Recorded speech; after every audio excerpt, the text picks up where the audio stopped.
Talk about AI is everywhere. AI agents, AI bubbles, AI tools. We use it for everything from making chocolate cake to planning a Christmas company supper trouble game tournament. Many of us have started to use AI at home and at work. But this video is not made with AI. Not the script, not the shots, not even the idea. And I'll tell you why. And it's not what you think.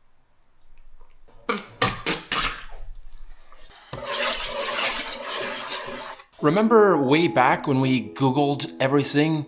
Google this, Google that. On Google, we learned from other people and from their opinions. It was actually people behind the ideas. And before Google, we'd call our friends or our moms for advice.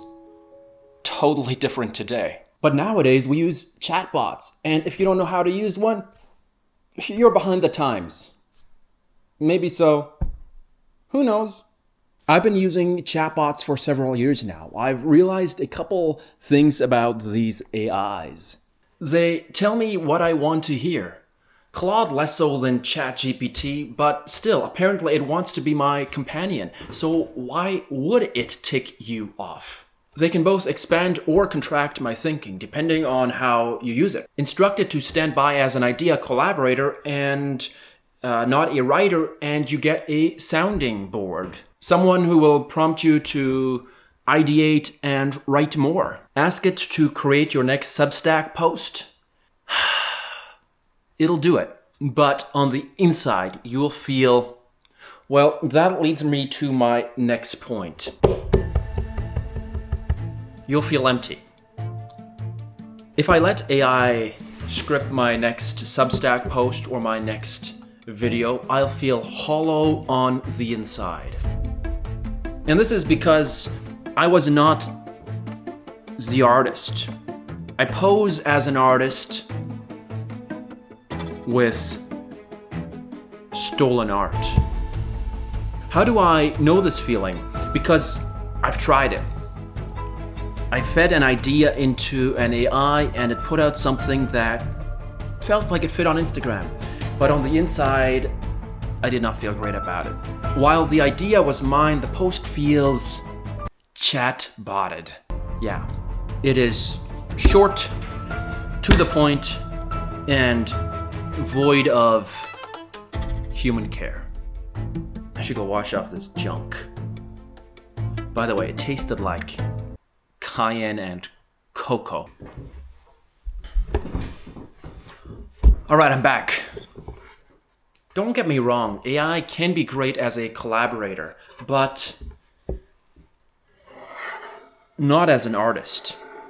Because it can't feel and it doesn't have a soul. Have you been on Instagram lately or Substack or X? There is AI written slop everywhere you look. 20-some-year-old life coaches instructing others. I love people who are in their 20s, but I detest the idea of them teaching others wisdom that they have not experienced for themselves. Tell me what you've learned from your experience, and I'm all ears, and I'll learn from you.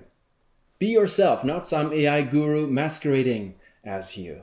I am not against the use of ChatGPT or Claude or whatever tool you use.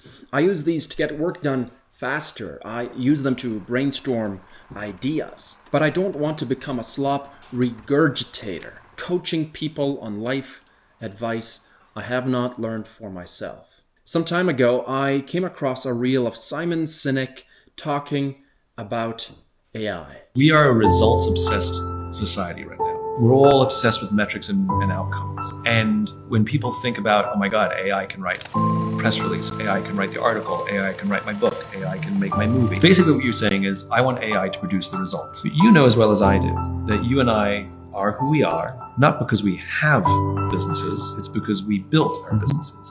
It's because the slog, the depression, the anger, the frustration, the joys, the highs, the lows, all of it is who made me and made you, you. And so what we're missing is the results be damned. Now who cares about the results? And I think the opportunity is not the result, because clearly AI can make great results. I think the opportunity is the process and struggle And we think AI will remove all the struggle. And the problem is, it will. And so what you'll end up with is an entire generation of people who are entry level for their whole lives. And that will weigh on someone's soul.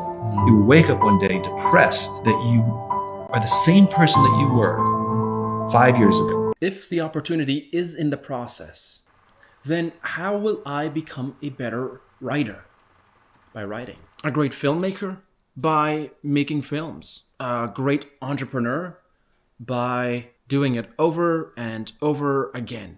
Can Claude provide useful critique to my thought process and maybe even structure? Sure.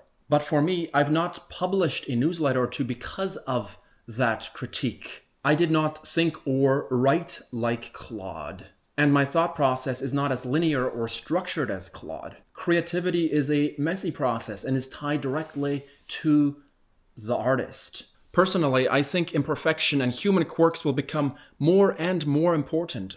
I don't want connection with a data center. I want connection with people around me. I can type my feelings into a chatbot and it'll respond, but not with kind, caring, human sympathy and helpful advice.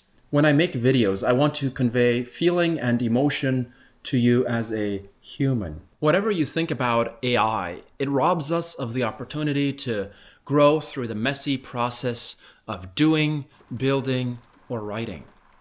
Why didn't I use AI to make this video? Because I want to think, write, and create something that challenges me to become a better creative person through that process. And at the end of the day, I can feel great about what I've made.